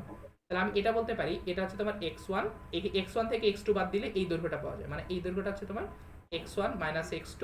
তাহলে এই দৈর্ঘ্যটা হবে তোমার আসলে x1 - x2। সিমিলারলি একটু চিন্তা করে দেখো, এই মানটা আসবে তোমার y1 - y কত আসবে? এটা y2 আসবে। তারপর এরকম করে বাকি সবগুলোর মান বের করতে পারবা, দেখবা যে এই ভূমি আর উচ্চতা বের হয়ে যাবে। তারপর সিমিলারলি এখান থেকে এটা আসবে তোমার, এটা আসবে এই যে এই দৈর্ঘ্যটা দেখবা তোমার আসবে যে x3 - x1 আসবে। আর এই উচ্চতা, এই যে এই উচ্চতাটা, এই যে এই বাইরের উচ্চতাটা, এটা তো বের করলাম আমি, এটা তো y2 - y1 আছেই। দেখবা বাকি সবগুলো এটা তাহলে বাকি আছে, এটা বের করো। এটা আসবে তোমার এইদিকে আসতেছে তোমার এটা y2 আর নিচে y3, মানে y2 - y3। তাহলে তুমি দেখো তো সবগুলো ত্রিভুজের আসলে বের করে ফেলতে পারছো না? ভূমি আর উচ্চতা বের করে ফেলতে পারছো না? তাহলে জি ভাই। বাকিগুলো তুমি বের করে ফেলতে পারবা। দেখবে তারপরে এই জিনিসটা দেখবে যে হাফ ইনটু ভূমি গুণ উচ্চতা। এখানে ভূমি হচ্ছে তোমার এটা আর উচ্চতা হচ্ছে এটা। এটা করে দেখো, তোমরা বাসে একটু করে দেখো, চিন্তা নিজেরা করে দেখো, এটা নিজে প্রমাণ করতে পারলে খুব মজা লাগে আর কি, ঠিক আছে? এটা করে দেখো, ঠিক আছে? এটা করে দেখো জিনিসটা কিরকম আসে। তো নিজে করে দেখো, আশা করি মজা লাগবে। যাও কে নিবে, সেইটা কি বুঝে গেছে মানে কেমনে আসলো জিনিসটা? এখন করার পরে ফাইনালি তোমাদের দেখবা রেজাল্টটা এরকম লেখা যায়। রেজাল্টটাকে আসলে এইভাবে লেখা যায় যে হাফ ইনটু, এইভাবে লিখতে পারবা রেজাল্টটাকে তুমি চাইলে। যে একটু চিন্তা ভাবনা করে দেখো, যে পাশে হিসাব করে দেখো যে এটা ফাইনালি এরকম আসবে রেজাল্টটা, যে x1 y1 x1 y2 plus x2 y3 plus x3 y1, তারপরে এরকম আসবে মাইনাস এটা আসবে তোমার y1 x2, তারপর minus y2 x3 minus y3 x1। তোমরা হিসাব করে দেখো, এটা আসলে সুন্দর একটা প্যাটার্ন পাওয়া যায়। পরে সবগুলা কাটাকাটি করার পরে এখানে আরো আছে, এখানে আরো আসবে কয়েকটা, যে বাকি লম্বা আরো ত্রিভুজগুলো বের করে দেখো, এটা আসবে, ঠিক আছে? এটাকে সবাই বুঝছো? মানে তোমার আলটিমেটলি তোমার এই যে একটা ফর্মুলা দেখতেছে, নিচের ফর্মুলাটাতে তুমি আসলে ধুম করে বলে দিতে পারবা যে এই ত্রিভুজটার ক্ষেত্রফল কত। জিনিসটা আমার কাছে খুব মজা লাগে, ঠিক আছে? মানে প্রমাণটা দেখা প্লাস এই জিনিসপাতিগুলো করা, ঠিক আছে? এখন মজার ব্যাপার হচ্ছে তোমার এই রাশিটা অনেক বড় হয়ে যায়। কাজে এই রাশিটা মনে রাখার জন্য তোমরা মনে হয় 9 10 এরকম একটা জিনিস দেখে আসছিলা, যে হাফ ইনটু এরকম একটা লম্বা দাগ দিয়ে x1, y1 x2, y2 x3, y3 x4, y4, sorry x4, y4 না, আবার লাস্টেরটা আবার দিতে হয়, আমি ভুলে গেছিলাম, x1, y1 এরকম কিছু পড়ে আসছিল, তোমরা মনে পড়ে? জি ভাইয়া। জি ভাইয়া। এই রাশিটাকে আসলে এইভাবে লেখা যায়। এখন এই যে জিনিসটা যে লিখলাম, এখন দেখো এই রাশিটা এভাবে মনে রাখা একটু কষ্ট, কিন্তু এই জিনিসটা মনে রাখা তুলনামূলক সহজ। কিভাবে করতে হয়? এই প্রথম বিন্দুটা বসাবো, মানে এ বি সি এ, মানে তুমি শুরু করবা এ থেকে, শুরু করবে এ বি সি, লাস্টে বিন্দুটা আবার লিখবা। এটা হচ্ছে তোমার ফর্মুলা। এখন কথা হচ্ছে, তার মানে আমি বলতে চাচ্ছি তোমার যদি এরকম একটা ত্রিভুজ থাকে, ত্রিভুজ এ বি সি, এ হচ্ছে তোমার x1, y1, তারপর ধরো বি হচ্ছে তোমার x2, y2, আর c হচ্ছে তোমার x3, y3। এখন এই জিনিসটাকে সংক্ষেপে মনে রাখার জন্য তোমরা বলছিলা যে ত্রিভুজের ক্ষেত্রফল এটা বের করার সুন্দর একটা দেখতে ফর্মুলা ছিল। ফর্মুলাটা ছিল এরকম, half into x1 y1 x2 y2 x2 y2 x3 y3 x1 y1। এখন এটা ভাঙানো মনে আছে, এটা কিভাবে ভাঙাইতে হয়? জি ভাইয়া। কিভাবে ভাঙাইতে হয়? ভাই যে ভাইয়া আড়াআড়ি ভাবে উপরেরটার গুণ। সাথে নিচে করে আড়াআড়ি- প্রথমে আড়াআড়ি যোগ ভাবে গুণ করতাম, করতে পরে হয়। আবার বিয়োগ এই করতাম। গুণটা করো, এই গুণটা করলে কি আসে দেখো তো, হাফটা হাফের মতো থাকুক। তাহলে আড়াআড়ি গুণ করো, আড়াআড়ি গুণ হ্যাঁ। করেছেন এটার সাথে এটা গুণ করো, তাহলে মানে x1 y2 তারপর প্লাস তারপর x2 y3 x3 plus x3 y1। এটা x3 থেকে y1 এটা থেকে বিয়োগ করতে হইতো কি, এই কোণটা, ঠিক আছে, এই কর্ণটা বিয়োগ করতে হইতো। এই কর্ণটা হচ্ছে তোমার y1 x2 মাইনাস এই কর্ণটা, এটা হচ্ছে তোমার y2 x3 মাইনাস এই কর্ণটা, এটা হচ্ছে তোমার y3 x1 ঠিক আছে? এটাই তো ফর্মুলাটা ছিল। দেখো তো এটা আসলে আমি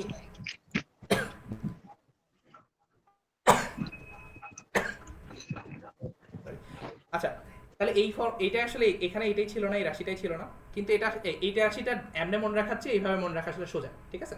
এটা তো সবাই পড়ছো, এটা একটু খেয়াল করে মনে রাখবে, ঠিক আছে? এটা ক্লিয়ার সবার কাছে? মানে তুমি বাসায় একটু করে দেখো যে আমি প্রমাণটা দেখালাম, এটা এখান থেকে সবগুলো হিসাব করে দেখো, আমি অলরেডি সবগুলো বের করে দিছি, নিজেরা চিন্তা ভাবনা করে হিসাব করে দেখো, ফাইনালি ফর্মুলাটাকে এভাবে লিখতে পারবা, এবং এটাকে তুমি আসলে এই যে এভাবে লিখতে পারো, যে হাফ ইনটু এরকম করে লিখতে পারো, ঠিক আছে? সবার কাছে ক্লিয়ার এটা? জি ভাইয়া। আচ্ছা, জি ভাইয়া। এখানে একটা মজার জিনিস বলে রাখি, এটার পরে আশা করি এই জিনিসটা ভুলবা না, ঠিক আছে? এই যে ফর্মুলাটা, এই ফর্মুলাটা একটা নাম আছে, এটাকে আসলে বলে শুলেস ফর্মুলা। শুলেস চিনো তোমরা? শুলে শুলেস, জুতার ফিতা। জি ভাইয়া চিনি। এটাকে জুতার ফিতা বলে, জুতার ফিতা ফর্মুলা বলে। কেন? পাও জুতার মধ্যে দেখতে হবে না। না, ছেলেরা সেটা তো জুতা- না না ঠিক চেক তাই।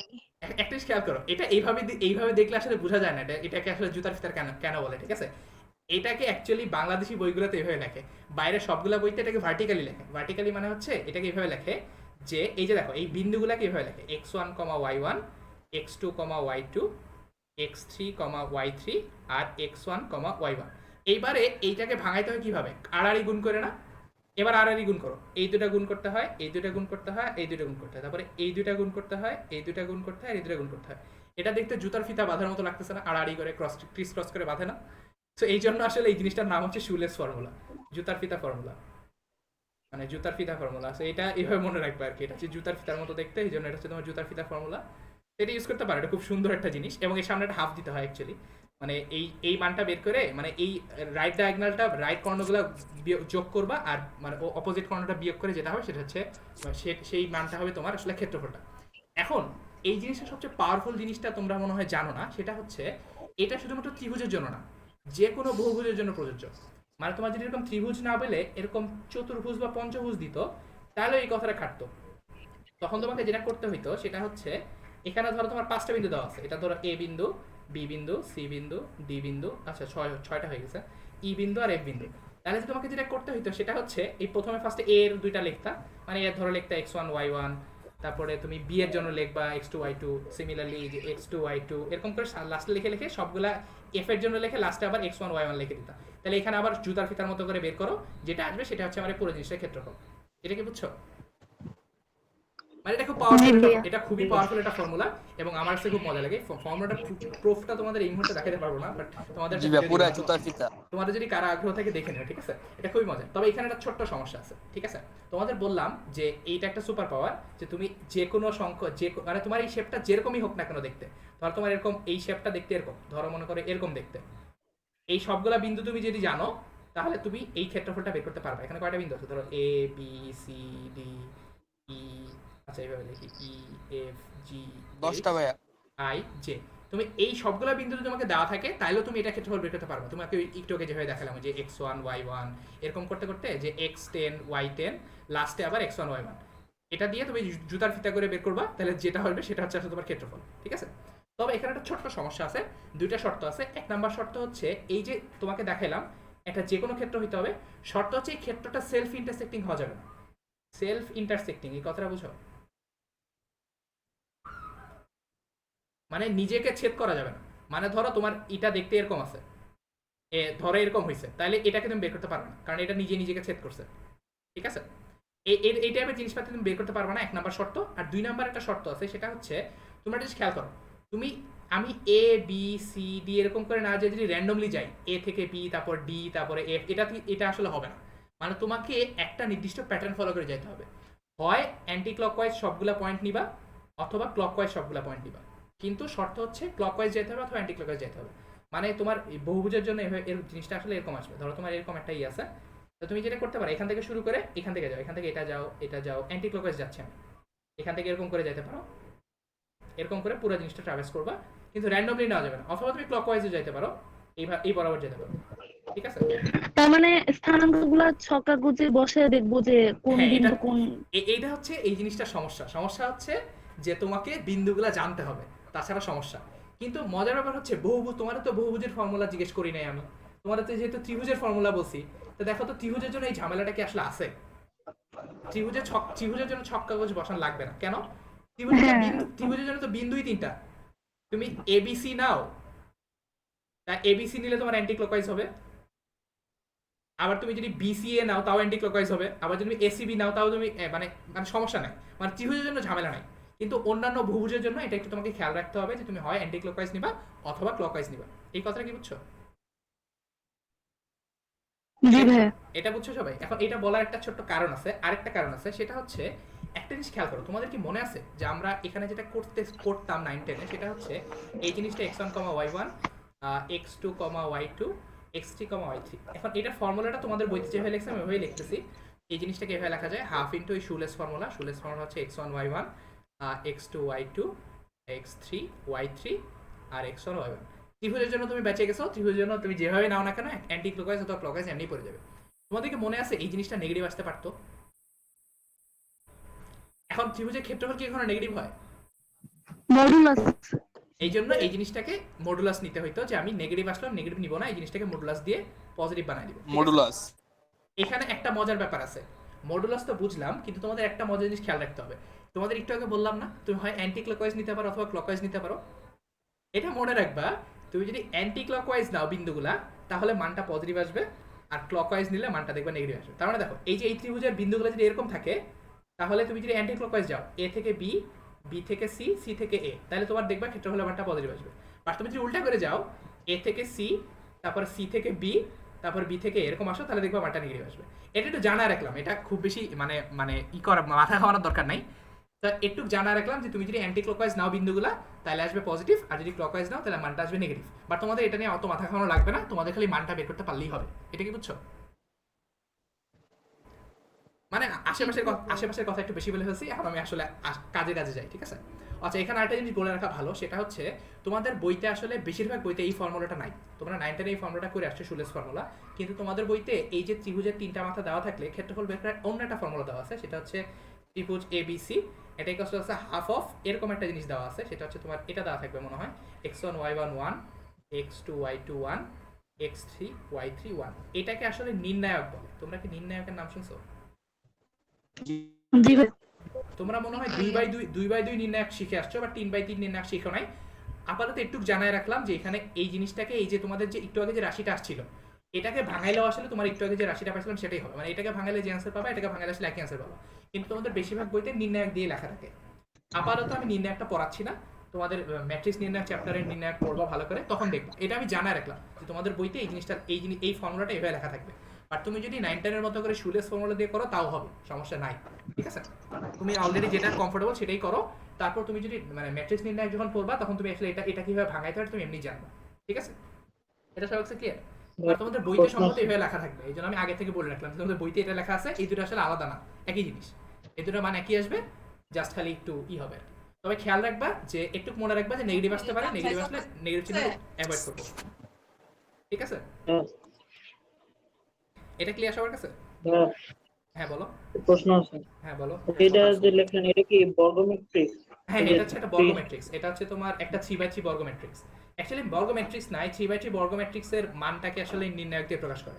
এটা হচ্ছে 3/3 নির্ণায়ক, ঠিক আছে?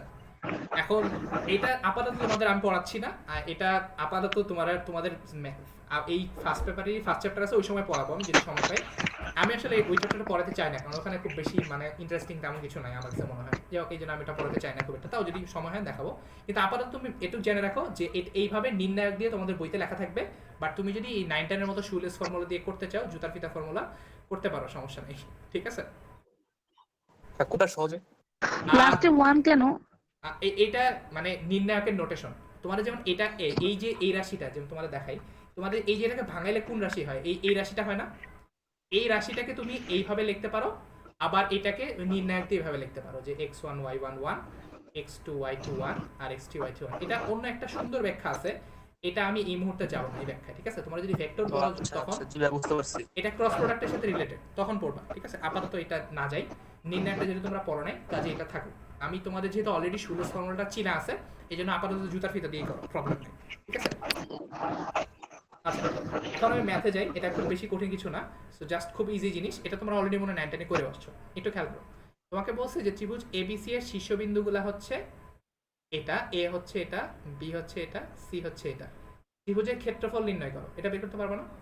তোমার ত্রিভুজের 3টা মাথা দেওয়া আছে, মাথাটা কত? এ হচ্ছে তোমার জি। -3, -2, বি হচ্ছে তোমার কত -3, 9, আর সি হচ্ছে 5, -8। এটা তাড়াতাড়ি করে ক্ষেত্রফলটা বের করে ফেলো তো, প্রথম পার্টটা করে ফেলো তো, ত্রিভুজের ক্ষেত্রফল সবাই করো একটু কষ্ট করে। ভাই একটু টাইম দেন। হ্যাঁ, সমস্যা নেই, করতে থাকো। আমিও করি, তোমরাও করো আস্তে আস্তে।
ভাই, 40।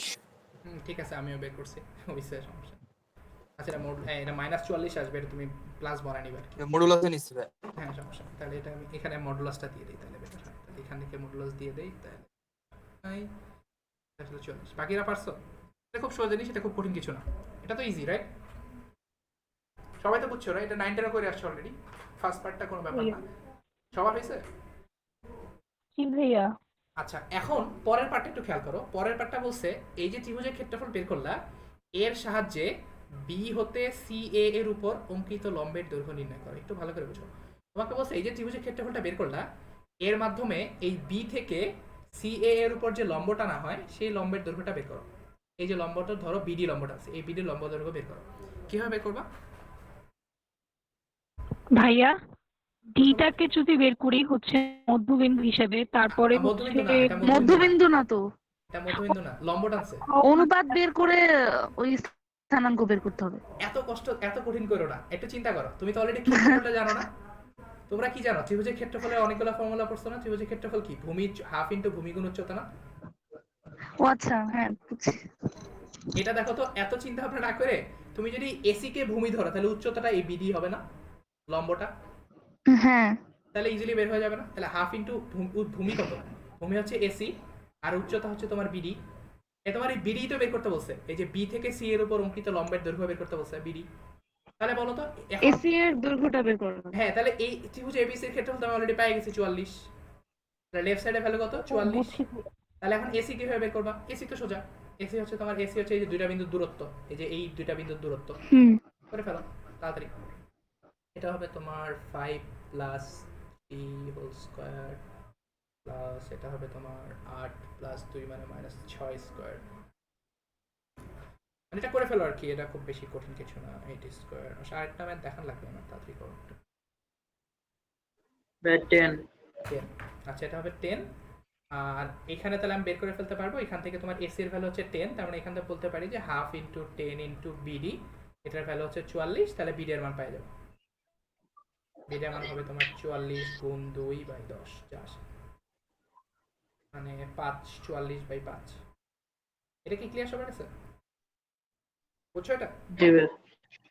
আচ্ছা এটা খুব ইজি জিনিস, এটা অত কঠিন করে চিন্তা করার কিছু নাই। তোমাকে বলছে যে এটা যদি আচ্ছা এখন কথা হচ্ছে তোমাকে যদি এ থেকে বিসি এর উপর লম্বা টানতে বলতো, একই কথা, হাফ ইন্টু ভূমি গুণ উচ্চতা, তখন ভূমি হয়তো বিসি আর উচ্চতা হয়তো এই লম্বটা। ঠিক আছে, এটা খুব কঠিন কিছু না। এটা বুঝছো সবাই? জি ভাই। আচ্ছা এটা যদি বুঝে থাকো তাহলে লাস্ট একটা জিনিস দেখাবো, সেটা একটু ভালো করে খেয়াল করো। আচ্ছা এটা একটু ঝামেলা রাখতে পারে। আচ্ছা এটা ফার্স্ট সেকেন্ড অংশটা আগেই পড়ো না, ফার্স্ট অংশটা আগে একটু পড়ো। ফার্স্ট অংশ কি বলছে? তোমাকে বলছে একটা ত্রিভুজের তিনটা শীর্ষবিন্দু দেওয়া আছে, যে টি দেওয়া আছে এটা, একটা ত্রিভুজের শীর্ষবিন্দু আছে তোমার তিনটা, টি প্লাস 1,1, আরেকটা শীর্ষবিন্দু দেওয়া আছে 2t প্লাস 1,3, আরেকটা শীর্ষবিন্দু দেওয়া আছে যে 2t প্লাস 2,2t। এখন তোমাকে বলছে যে এই ত্রিভুজের ক্ষেত্রফল বের করো, ত্রিভুজটার ক্ষেত্রফল নির্ণয় করো। এটা করে ফেলো তো তাড়াতাড়ি।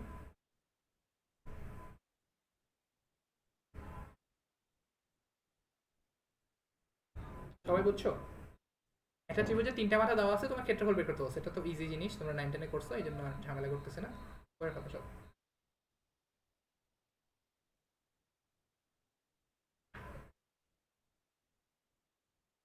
আমিও করতেছি, তোমরা খাতায় করো আর কি।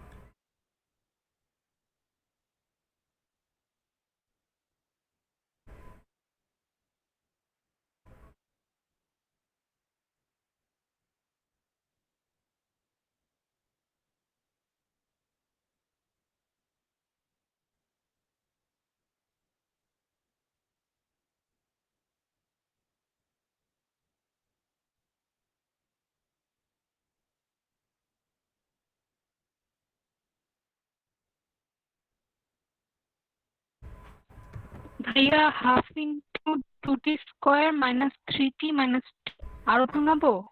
হ্যাঁ আর ভাগার লাগবে না, এটাই না, আর কিছু লাগবে না। আচ্ছা ঠিক আছে, ধরো এটা করে নাও, এটা আমি অলরেডি উত্তর দেখতে পাচ্ছি, উত্তর হয়েছে, সমস্যা নেই। তো এটা কইরো, সেটা আসবে তোমার 2t square minus 3t minus 2। আচ্ছা বাকিটা একটু করে ফেলো, তাড়াতাড়ি করে দেখো তো মিলে কিনা। আচ্ছা এখন বাকিদের হয়েছে? জি ভাইয়া ঠিক। আচ্ছা এখন একটু ঠান্ডা মাথায় পরের অংশটা খেয়াল করো। পরের অংশটা বলা হয়েছে যে দেখো, যে আমাকে বলছে যে এবং এই সাহায্যে এবং এই জিনিসটার সাহায্যে দেখাও যে টি এর ভ্যালু যদি তোমার 2 হয় অথবা -1/2 হয়, তাহলে বিন্দুগুলা সমরেখ হবে। সমরেখ মানে কি?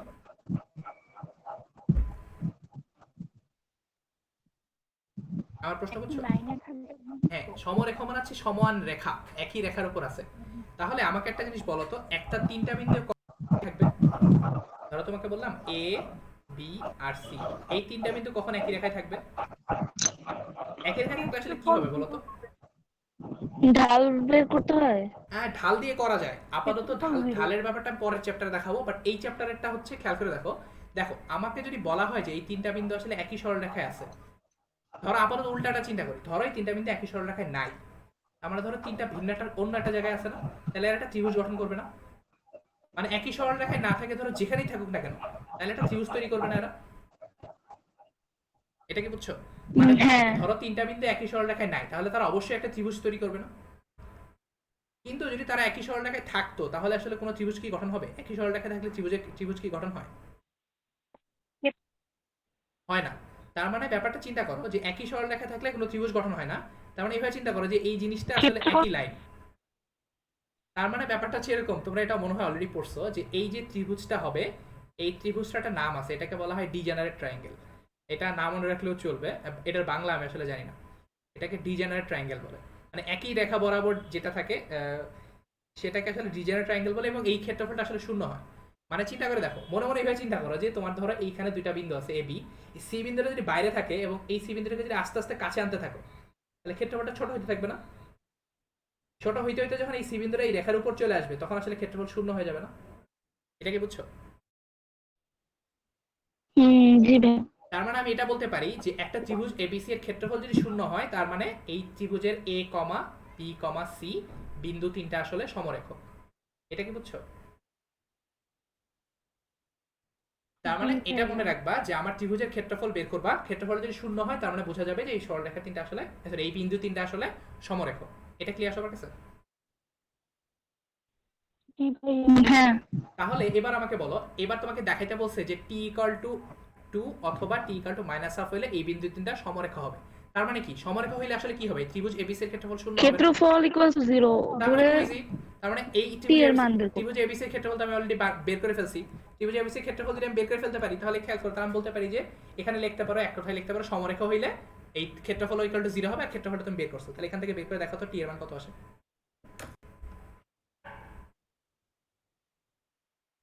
তার মানে অ্যাকচুয়ালি এখান থেকে বলতে পারি যে যদি a, b, c সরলরেখা 2 আর মাইনাস হাফ আসছে। হ্যাঁ সেটাই আসবে আশা করি। বাকিদের আসছে তাই? সমরেখা হলে জি ভাইয়া ত্রিভুজ এবিসি এর ক্ষেত্রফল আসবে 0 আর তুমি একটু আগে ত্রিভুজ এবিসি এর ক্ষেত্রফল অলরেডি বের করে আসছো, সেটা আসছিল কত? Half of 2t square minus 3t minus 2 equal to 0। এখান থেকে দেখো টি এর মান কত আসে? টি এর মান কত আসছে? 2 আর মাইনাস হাফ। মাইনাস হাফ আর 2 তাই দেখাইতে বলছে না, দেখো তো 2 আর মাইনাস হাফ। এটা কি বুঝছো? জি ভাইয়া। ভাইয়া এখানে কার কোনো প্রবলেম আছে? মানে ত্রিভুজের ক্ষেত্রফল জিনিসটা তোমরা অলরেডি 9 10 এ পড়ে আসছো, জিনিসটা খুব ইজি। তো এটা নিয়ে আশা করি কোনো সমস্যা থাকার কথা না। তবে এখানে নতুন একটা টার্ম শিখলে এটা একটু না মানে জানতে পারো, মানে একটু আর কি এই জিনিসটাকে আমি এটার বাংলা ভুলে গেছি আসলে, ঠিক আছে? এটাকে ডিজেনারেট ট্রায়াঙ্গেল বলে। মানে তিনটা রেখা যদি একই সরলরেখা থাকে তাহলে যে ত্রিভুজটা তৈরি হয় সেটাকে আসলে ডিজেনারেট ট্রায়াঙ্গেল বলে। এই ত্রিভুজটা মানে ক্ষেত্রফল নাই, মানে একই সরলরেখায় থাকে। এবং একটা জিনিস মনে রাখবা যে এই জিনিসটা আমরা আবার পড়বো, যে ত্রিভুজের তিনটা বিন্দু সমরেখা হইলে একটা শর্ত তো আমরা বের করছি, তিনটা বিন্দু সমরেখা হইলে ত্রিভুজের ক্ষেত্রফল শূন্য হয়, এটা আমরা বের করছি। আরেকটা শর্ত ঢাল দিয়ে আছে, এটা তো আবার আমরা পড়বো, তোমরা মনে হয় অলরেডি পড়ে আসছো, তাও এটা আমি আবার দেখাবো, সমস্যা নেই, ঠিক আছে? মানে আসলে ক্ষেত্রফল বের করা দেখতেই পারতেছো যে ক্ষেত্রফল বের করা একটু পেইনফুল।